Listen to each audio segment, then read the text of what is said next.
क्या है ये राइटिंग्स? हेवनली अलायंस का ट्रूप्स 3 साल रह के भी क्यों नोटिस नहीं कर पाया इसको? मूव ऑन रूफटॉप पे जाके क्यों पढ़ रहा था ये? वो तो अपने कैसल के घर के विंडो से भी ये पढ़ सकता था। और ये सब कुछ हमको पता लगने वाला है इस वीडियो में। तो हेलो होमी, स्वागत है आप सभी का to the third part of LNB series, जहाँ पे हम legend of the northern blade का मानवा रिकैप करते हैं।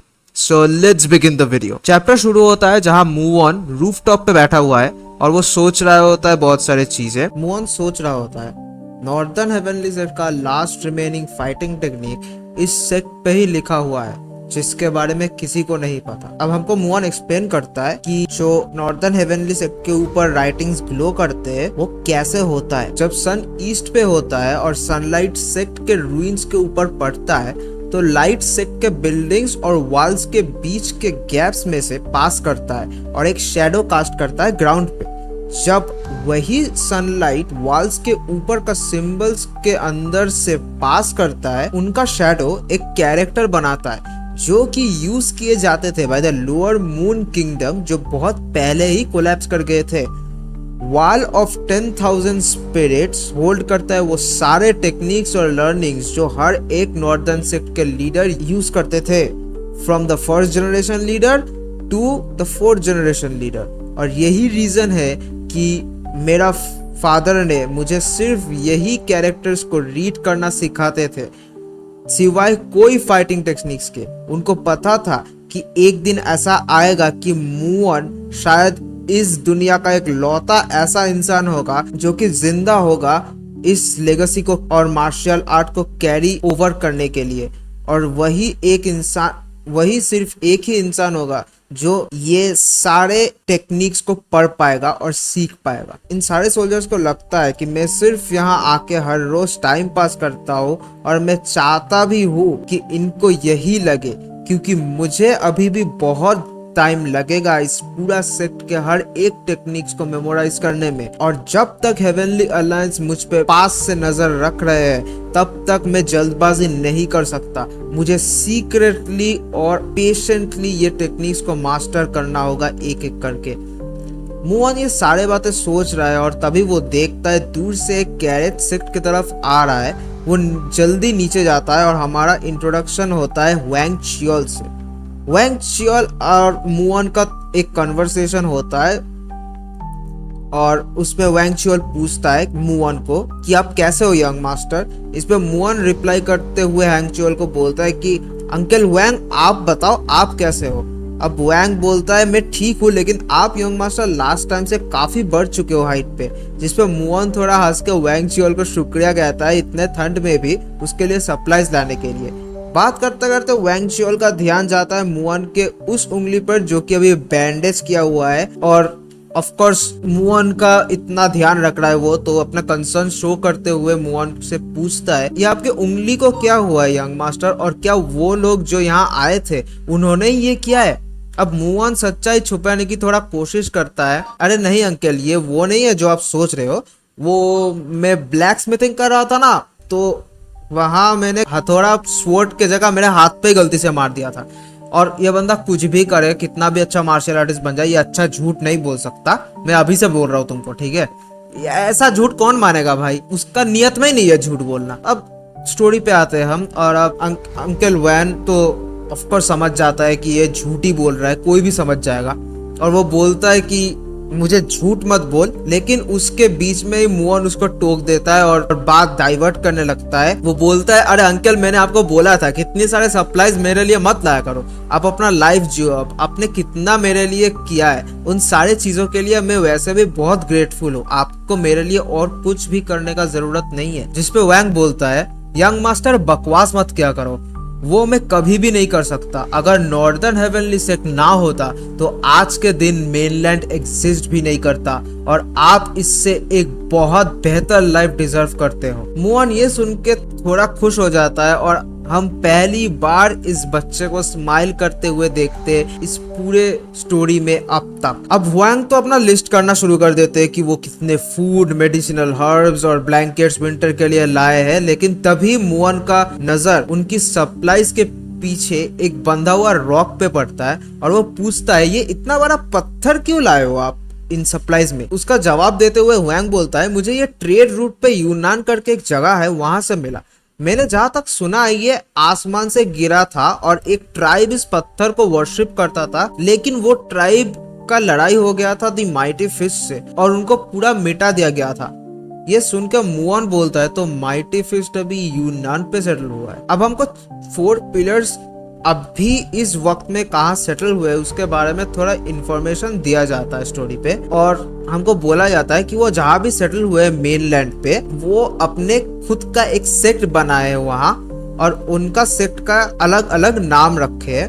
जैसे हमको बताया जाता है घोस्ट ब्लेड का वेस्ट में सेक्ट है अपना और उसका सेक्ट का नाम है the protectors of the western heavens. Great tempest का सेक्ट का नाम है the windy mountain. Iron blooded warrior का सेक्ट का नाम है द आयरन ब्लड कैसल और वो नॉर्थ पे सेटल हुआ है। और जो चियोनू का सेक्ट का नाम है द माइटी फिस्ट जो कि अभी यूनान पे सेटल हुए और जिसका लड़ाई हुआ था उस ट्राइब से। लड़ाई नहीं हुआ था, पूरा मिठाई दिया था ट्राइब को।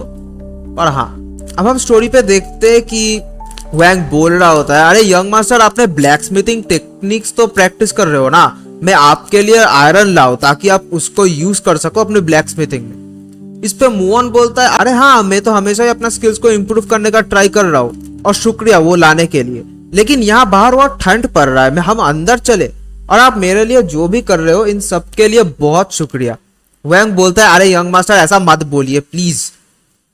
अब हम देखते हैं सो मूसेंग एक दीवार के पीछे रह के छुप के ये सब कुछ देख रहा है और वो पूरा कॉन्वर्सेशन भी सुन रहा होता है। वो सोचता है तो ये है वैंग चियोन, ये तो कोई ऐरे गहरे बॉडी गार्ड है बस, लेकिन मैं हमेशा ही नॉर्दर्न हेवनली सेक्ट को काफी रिस्पेक्ट करता था। ये जिन मुऑन पूरा दिन सिर्फ चलते रहता है इधर से उधर सेक्ट के अंदर, थोड़ा ब्लैक स्मिथिंग करता है या तो फिर वो अपने कैसल के ऊपर जाके बैठा रहता है। इससे ना मुझे कोई एनर्जी फील होता है ना इसे मैं कोई फाइटिंग स्किल यूज करते देखता हूँ। इस लड़के को कुछ भी नहीं आता। जब ये हेवनली अलायंस और 4 पिलर्स के बारे में बोल रहा था इंट्रोगेशन के टाइम पे तो मैं शॉक हो गया था थोड़ा, लेकिन अगर मैं सोचूं तो कोई भी वॉरियर इसको बचाने आएगा नहीं जो अभी 4 पिलर्स के अंडर काम कर रहे हैं। और काफी अनफॉर्चुनेट है ये सब, क्योंकि अगर ये सिर्फ और सिर्फ अपने बाप जिन क्वानहो का टेक्निक्स मास्टर कर लेता तो आज के दिन पे ये इस जनरेशन का सबसे बेहतरीन वॉरियर बन जाता। और इसी से हमको कंफर्म होता है कि मेरा प्रेडिक्शन सही था। सो मूसेंग नॉर्दर्न सेक्ट को काफी रिस्पेक्ट करता है और वो चाहता है कि जिन मुआ ने अच्छे से एक मार्शल आर्ट और सीखे और उसको मास्टर करे और वो एक ट्रू वॉरियर बने। और हमको ये चीज भी कंफर्म हो जाता है कि मुऑन कितने अच्छे से अपने लर्निंग्स को हाइड कर पा रहा है। किसी को भी इतू सा भी शक नहीं हो रहा कि वो इतने सारे मार्शल आर्ट की टेक्निक्स हर रोज कैसल के ऊपर जाके लर्न कर रहा है और शायद वो टेक्निक सीक्रेट भी सीख भी रहा है, लेकिन वो इतने अच्छे से अपनी इंटरनल एनर्जी को कंसील कर रहा है कि किसी को पता भी नहीं चल रहा। अब हम आगे स्टोरी पे देखते हैं कि कोई मैसेज आया हुआ होता है सो मूसेंग और थर्ड एक्सटर्नल टीम के लिए, जो सो मूसेंग रिट्रीव करता है और जैंग पैसन को देता है।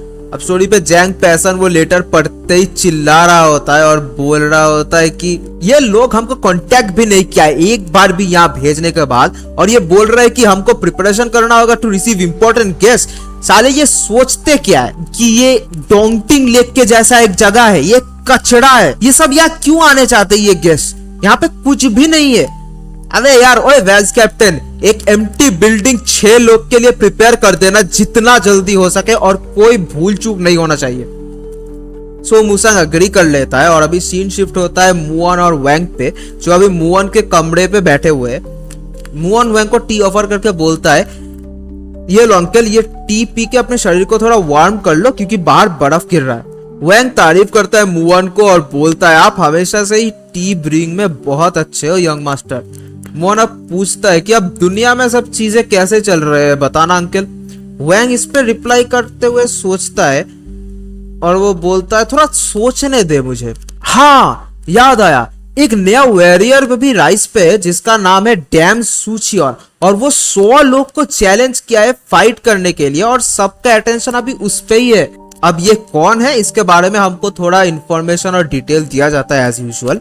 डैम सूचियोन थर्ड सन है ghost that sheds no tears डैम जियोक शिमका, जो कि 9 स्काईज में से एक स्काई है हेवनली अलायंस का। और शुरू में सबने उसका चैलेंज को मॉक किया था, लेकिन अब वो सबको एक एक करके हराया जा रहा है। और वो सिर्फ 18 साल का है, लेकिन उसका एबिलिटीज काफी शॉकिंग है और मेनलैंड का लोग उसको बहुत ज्यादा ही सपोर्ट कर रहे हैं। अभी तक डैम सूचियोन ने 100 में से 93 फाइट्स जीत चुका है, और अगर वो अगले 7 फाइट्स जीत जाए वो ऐसा रिकॉर्ड सेट कर देगा जो कि वर्ल्ड हिस्ट्री में अनप्रेसिडेंटेड है। और लोग उस चैलेंज को रेफर कर रहे हैं द 100 मैन चैलेंज के नाम से। अब मोहन बोलता है कि वाह, ये सिर्फ 18 साल का है। इस पे ह्वेंग रिप्लाई करके मोहन को बोलता है कि हाँ, और अगर उसका स्किल इसी रेट पे ग्रो करता रहा तो वो सर्टेनली 4 पिलर्स में से एक बन जाएगा। और हाँ, रूमर्स के माने तो वो अभी नॉर्थ के साइड पे ही आ रहा है, और हर एक सेक्ट जो कि नॉर्थ पे है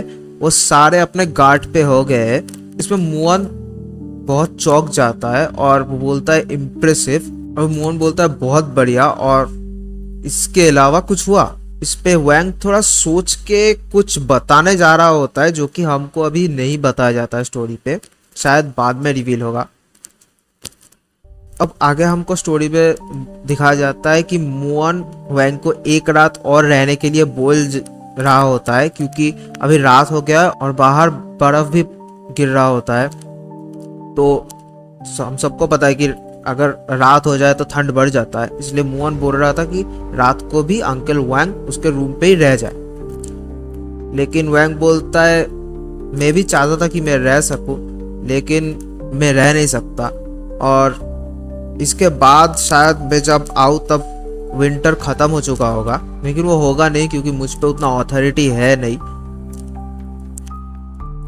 इस पे मोहन रिप्लाई करके बोलता है कि इस पे मोहन रिप्लाई करता है और बोलता है ठीक है अंकल वान, आप उतना टेंशन मत करो, मैं जस्ट मुझको थोड़ा सैड फील हो रहा है कि आप इतना जल्दी चले जा रहे हो। ये बोलते अंकल वैन चला जाता है, और मोहन फेस टू फेस आता है सो मूसेंग के, जहाँ सो मूसेंग जिनको इन्फॉर्म करता है कि कुछ गेस्ट नॉर्दर्न हेवनली सेक्ट के ऊपर आने वाला है, और वो परमिशन ले रहा होता है अगर वो वैचन पैलेस को रिपेयर करके उसको प्रिपेयर कर सके उन लोग के स्टे के लिए। तो इस पे मोहन रिप्लाई करता है और हाँ हाँ कर लो भाई, वो ऐसे भी कूड़ेदान की तरह पड़ा हुआ है, कोई उसे यूज भी नहीं करता। अब मैं चलता हूँ यार, मुझे थोड़ा काम है, मुझे जाने दो। मोहन अभी चला जाता है वहां से। वो अपने कैसल, जो मेन कैसल है उसके अंदर जाता है जहाँ पे वो रहता है। अब मोहन कैसल के फ्रंट डोर से अंदर आता है और वो कुछ और नोटिस करता है। वो थोड़ा अपने आसपास चेक करने के लिए सर घुमाने जाता है, और तभी उसको एक चोक में होल्ड कर लेता है कोई पीछे से, और एक नाइफ उसके गले पर होल्ड करके वो पूछता है कौन है तू। और ये आवाज सुन के मोहन सोचता है एक लड़की की आवाज। इस मोमेंट पे मोहन काफी शॉक्ड है, क्योंकि अचानक से कोई उसके गले पे एक नाइफ होल्ड कर रहा है, और वो पूछता है क्या मैं कौन हूँ, ये तो मुझे तुझसे नहीं पूछना चाहिए। मैं पहले पूछी और बात मत घुमा। मोहन बोलता है मैं इस प्लेस का ओनर हूँ। लड़की बोलती है तू ओनर है यहाँ का, मतलब तू ही है descendant of the northern heavenly sects leader. Mohan बोलता है हाँ वही हूँ, और सबको सीक्रेट पता है, लेकिन अब तू बताएगा कि तू कौन है। ये पूछते ही वो लड़की बताने आता है कि उसका नाम क्या है, लेकिन तब भी उसका हाथ से वो नाइफ गिर जाता है, और मोहन पीछे मुड़ के देखता है वो लड़की जमीन पे बेहोश हो चुका है और गिर गई है। मोहन को कुछ भी समझ नहीं आ रहा है इस टाइम पे। पहले वो चेक करता है कि वो लड़की जिंदा भी है या नहीं, और तब उसको वो अपने कमरे में ले जाता है। और इस पूरा टाइम मोहन यही सोच रहा होता है कि ये सब मेरे साथ ही क्यों हो रहा है। रूम पे जाकर चेक करता है मोहन उस पार्ट को जहां से खून आ रहा था, और वो नोटिस करता है कि वो लड़की पॉइजन हो चुका है एक बहुत बुरी तरह से, और वो सोचता है कि वो क्या करे ताकि पॉइजन को वो रोक सके स्प्रेड आउट होने से। और उसको वो याद आता है और वो मन में बोल रहा होता है, अरे हाँ, मेरे पास एक हर्ट प्रोटेक्शन एंटीडोट है और मेरे पास ये सिर्फ एक ही पिल बचा हुआ है जो 4 पिलर्स ने नहीं लिया है, और ये मेरा लास्ट बैकअप पिल है जो अंकल वैंग ने दिया था मुझे इमरजेंसी के लिए यूज करने के लिए। मुझे तो ये भी नहीं पता कि ये लड़की है कौन, इसका नाम क्या है, ये कहाँ से आई है, और मैं इसके लिए इतना कुछ कर रहा हूँ, लेकिन छोड़ो। और ये बोल के मुअन उस लड़की को वो पिल खिला देती है और कुछ नीडल से उस पॉइजन एरिया के आसपास जितने भी ब्लड वेसल्स है जहां से पॉइजन स्प्रेड हो सकता था वो सारे ब्लड वेसल्स वो ब्लॉक कर देता है। और वो बोलता है अपने मन में, मैंने वो सब कुछ किया जो मुझे सिखाया गया था और पॉइजन को स्प्रेड करने से भी रोक दिया है मैंने। जो खून भी निकल रहा था वो भी अभी नहीं निकल रहा, लेकिन ये लड़की यहाँ कैसे आई और ये है कौन? और ये बोल के मुअन ऐड करता है कि आजकल मेरे सिक पे कुछ ज्यादा ही लोग आने लगे हैं। अब हमको स्टोरी में थोड़ा टाइम स्किप दिखाया जाता है और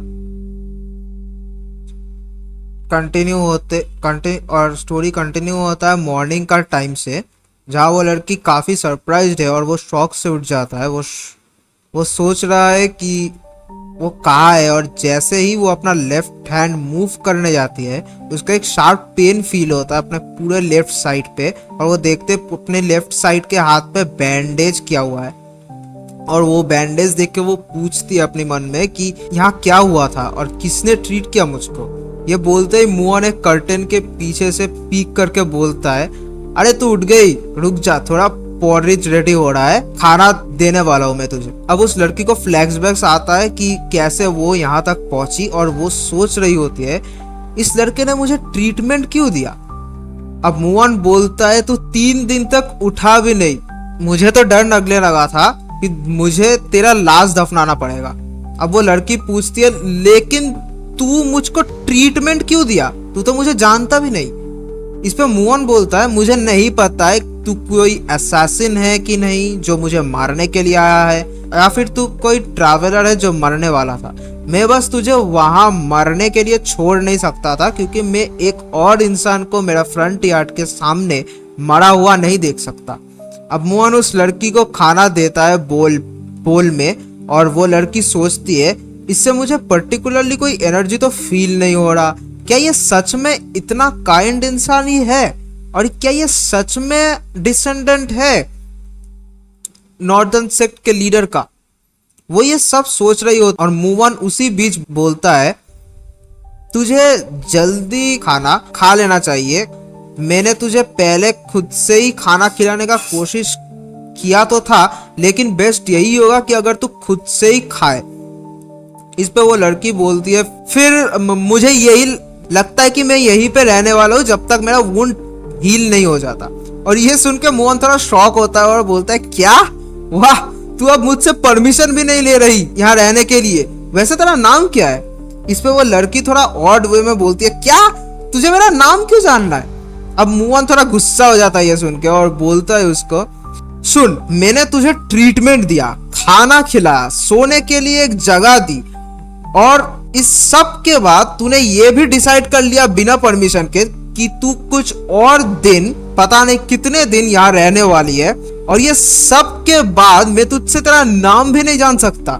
जिसपे वो लड़की रियलाइज करती है कि उसका अपना नाम बता देनी चाहिए, और वो बोलती है कि मेरा नाम यून हांसियोल है। अब मुअन उस रूम से निकल जाता है और जाने से पहले एक बार और बोल देता है कि मैंने एक जोड़ी कपड़े ड्रॉयर पे रख दिया है और खाना स्टोरेज पे ही है, जो तुझे कुछ महीने आराम से चल जाएंगे जब तक तुम नॉर्मली मॉडरेटली खाना खा रहा है। मैं इसका अगले वाले बिल्डिंग में ही रहूंगा, तो अगर तुझे कुछ और लगे तो तू मुझे वहां ढूंढ लेना, और हाँ, वो जो खाना मैंने तुझे अभी परोसा है उसको खा ले, वो ठंडा हो जाए इससे पहले। अब यून सोचती रहती है कि कैसे वो अपनी बॉडी से वो पॉइजन निकाले और अपनी स्ट्रेंथ रिकवर करे, क्योंकि मुअन जो ट्रीटमेंट दिया था उससे पॉइजन सिर्फ रिस्ट्रेन हुआ है, उसके बॉडी से निकला नहीं है।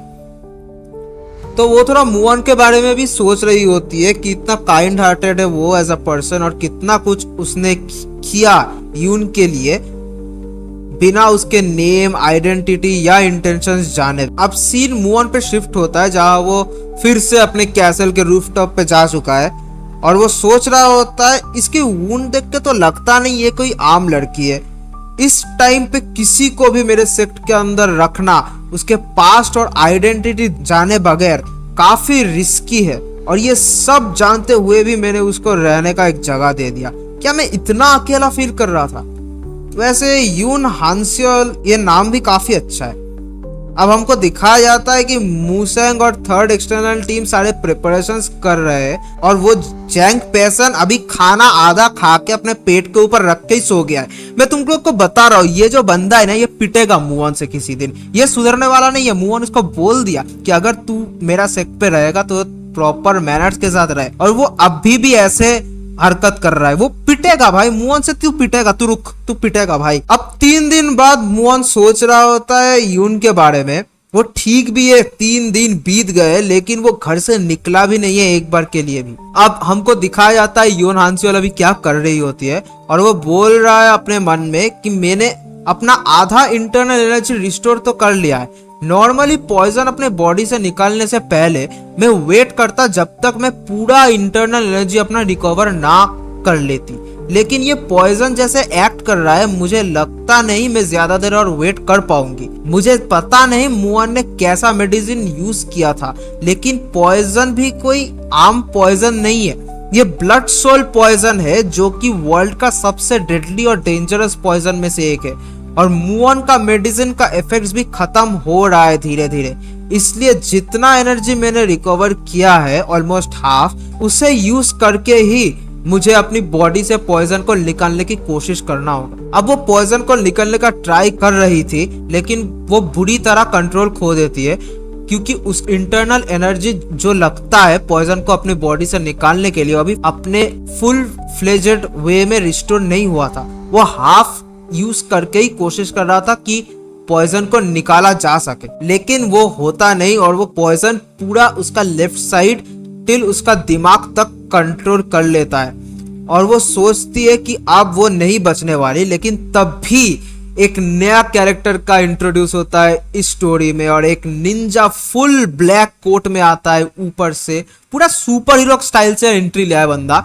और यून सियोल के सारे जो ब्लड वेसल्स है जो वो पॉइजन अफेक्ट कर रहा था लेफ्ट साइड पे, वो उन सारे ब्लड वेसल्स को ब्लॉक कर देता है और बहुत जल्दी अपने की को यूज करके उस पॉइजन को यून हांस्योल के दिमाग से नीचे ले आता है और वो बोलता है और वो यून हांस्योल को यंग मिस करके एड्रेस कर रहा होता है। तो मैं भी वैसे ही बोलूंगा जब मैं इसके बारे में नरेट कर रहा हूँ इस स्टोरी पे। और इससे हमको ये भी पता चलता है कि यून हांस्योल कोई आम लड़की नहीं है। वो जिन मुअन की तरह ही एक सेक्ट की शायद फ्यूचर जनरेशन का लीडर है, क्योंकि इनको ही यंग मास्टर या यंग मिस के नाम से पुकारा जाता है, जो कि अभी भी वो सेक्ट का ऑफिशियल लीडर नहीं बने हैं। और इसके बाद हम देखते हैं वो जो निंजा है वो यून हांस्योल को बोल रहा होता है, यंग मिस अपने सेंसेस रिगेन करने का कोशिश कीजिए, अपने इंटरनल एनर्जी को फोकस करिए और यूटिलाइज करने का ट्राई करिए,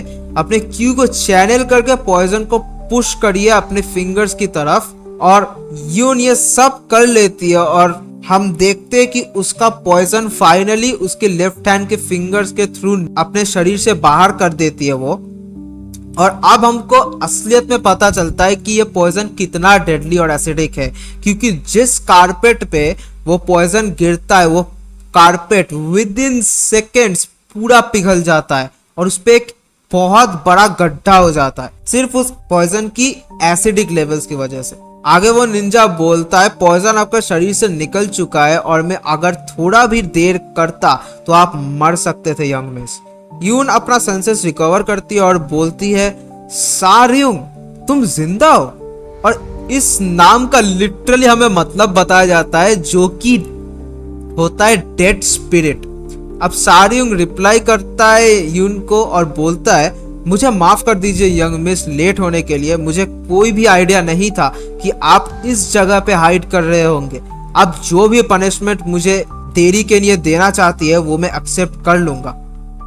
यून बोलते हैं नहीं नहीं, अगर तुम ना होते तो इस वक्त तो मैं शायद अभी बात भी नहीं कर रही होती, और वैसे भी हम लोग को एम्बुश किया गया था उस वक्त, और तुम्हारा पास बहुत ज्यादा चॉइस भी नहीं था कि तुम कुछ कर पाओ। वैसे इतना टाइम तक तुम थे कहाँ पे? इसके जवाब पे रियूंग बोलता है मैं भी इंजर्ड था यंग मिस, और हाइडिंग में था, और कुछ देर पहले ही मैं आपको लोकेट कर पाया। इस पे यून पूछती है तो तुम मास्टर को क्यों नहीं ढूंढने गए पहले? अब सो यूंग उसके रिप्लाई करते हुए बोलता है हमारा मास्टर काफी स्ट्रांग है यंग मिस, और हमें उनकी चिंता करने का फायदा नहीं है। वो जहां भी होंगी सेफ ही होंगी हम में से ज्यादा। मेरा प्रायोरिटी अभी के लिए आपकी रिकवरी है। नॉर्दर्न हेवनली सेक्ट पे रिफ्यूज लेने का चॉइस आपकी काफी स्मार्ट था, क्योंकि कोई भी इतना जल्दी ये नहीं सोचेगा कि आप इस जगह पे आओगे। तो अभी के लिए मुझे लगता है बेस्ट यही होगा कि आप यही रह के अपनी फुल रिकवरी पे फोकस कीजिए, और जितना हो सके अपनी इंटरनल एनर्जी को रिस्टोर कीजिए। तब तक मैं मास्टर को ढूंढ लूंगा और उनकी ऑर्डर्स को लेके मैं आऊंगा, और उसके बाद हम वैसे प्लान करेंगे। और इसी के साथ खत्म होता है the third part of legend of the northern blade. This was it for this video. Till the next one, signing off.